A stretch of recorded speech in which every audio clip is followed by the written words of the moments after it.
দর্শক, রংপুরে বাজার পরিস্থিতি জানাতে সরাসরি যুক্ত হচ্ছেন আমাদের সহকর্মী জাহাঙ্গীর আলম বাদল। বাদল,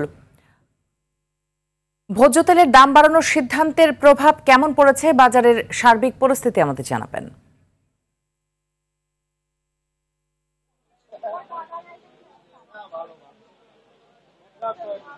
মিতু, আমি এখন রয়েছি রংপুর সিটি বাজারে। আমরা দেখেছি যে গত সপ্তাহের ব্যবধানে এই সপ্তাহে কিন্তু অন্তপক্ষে সবজির দাম বেড়ে গিয়েছে, পাশাপাশি মাছের দাম বাড়লো। আমরা দেখেছি যে মুরগি এবং গরুর মাংসের দাম কিন্তু স্থিতিশীল অবস্থায় রয়েছে।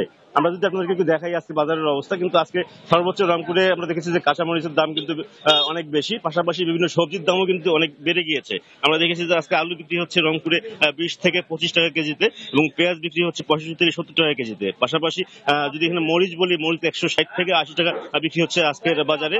এছাড়া আমরা দেখেছি যে এখানে যে আসলে আদা বিক্রি হচ্ছে 160 টাকা, রসুন বিক্রি হচ্ছে 50 টাকা। এছাড়া বিভিন্ন যে সবজিগুলো রয়েছে, সবজি হিসেবে দেখেছি 70 থেকে 80 টাকার মধ্যেই কিন্তু বিক্রি হচ্ছে এখানকার বাজারে। এর পাশাপাশি এখানকার যারা ক্রেতা বিক্রেতা তারা কিন্তু বলছেন যে আসলে গ্রীষ্মকালীন এই সময়ে কিন্তু সবজি উৎপাদন শেষ হয়ে গিয়েছে, নতুন শীতের আগাম সবজি বাজারে আসছে, যার ফলে কিন্তু সবজির দাম অনেক বেড়ে গিয়েছে। এর ফলে আমরা দেখেছি যে আসলে ক্রেতাদের মধ্যে অসন্তোষ বিরাজ করছে। তারা বলছেন যে আসলে বাজার কঠোর মনিটরিং ভাবে হচ্ছে না, যার ফলে আসলে একবার সিন্ডিকেট আবার সক্রিয় হয়েছে, তার কারণে তারা কিন্তু আবার বাজারে যার মতো দাম নির্ধারণ করছেন এবং নিচ্ছেন। আমরা ইতিমধ্যে দেখেছি যে আসলে বাজার অস্থিতিশীল হওয়ার কারণে ক্রেতারা কিন্তু তাদের মধ্যে একটা ক্ষোভ বিরাজ করছে, এবং তারা বলছেন যে আসলে বাজার নিয়ন্ত্রণে সরকারকে এখন উদ্যোগী হতে হবে, তা না হলে হয়তো সামনের দিনে আরো ভয়াবহ দিন হতে পারে। সব মিলিয়ে যে রংপুরের বাজার পরিস্থিতি আমরা দেখেছি, ইতিমধ্যে কিছু অংশে চালের দাম বেড়েছে এবং মাংসের দাম কিন্তু আমরা দেখেছি স্বাভাবিক রয়েছে, তবে মাছের দাম কিছুটা বেড়েছে। তো রংপুরের যে বাজার পরিস্থিতি সেটি কিন্তু অনেকটা এখন পর্যন্ত অস্বাভাবিক রয়েছে। মিতু, আপাতত এই ছিল আমার কাছে রংপুরের বাজার সর্বশেষ খবর। মিতু, অসংখ্য ধন্যবাদ আপনাকে। সময়ের সাথে পাল্লা দিয়ে দেশ জুড়ে ডেঙ্গুর ভয়াবহতা আরও তীব্র হচ্ছে, প্রতিদিনই বাড়ছে রোগীর সংখ্যা।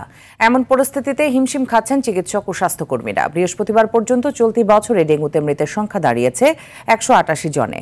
এ মাসে মৃত্যু হয়েছে 66 জনের, যা এ বছরের এক মাসে সর্বোচ্চ। এছাড়াও নতুন করে 632 রোগী হাসপাতালে ভর্তি হয়েছেন। চলতি বছরে শনাক্ত রোগী বেড়ে দাঁড়িয়েছে 44,473 জনে।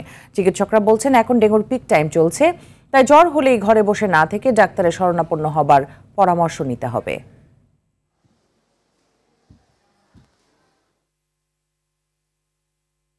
আজকের দিনে আমার হাসপাতালে সবচেয়ে বেশি ডেঙ্গু, সুতরাং আমরা এখন ডেঙ্গুর পিক আওয়ারে আসছি, এবং আগামী বেশ কিছুদিন গরম পড়বে, সুতরাং এটা ডেঙ্গুর জন্য উপযুক্ত আবহাওয়া। সো রোগী বাড়তে থাকবে, সুতরাং জ্বর হলে আপনাকে মনে করতে হবে আপনি ডেঙ্গু আক্রান্ত মনে করে আপনি সাথে সাথে প্রথম দিনেই হাসপাতালে চলে আসেন।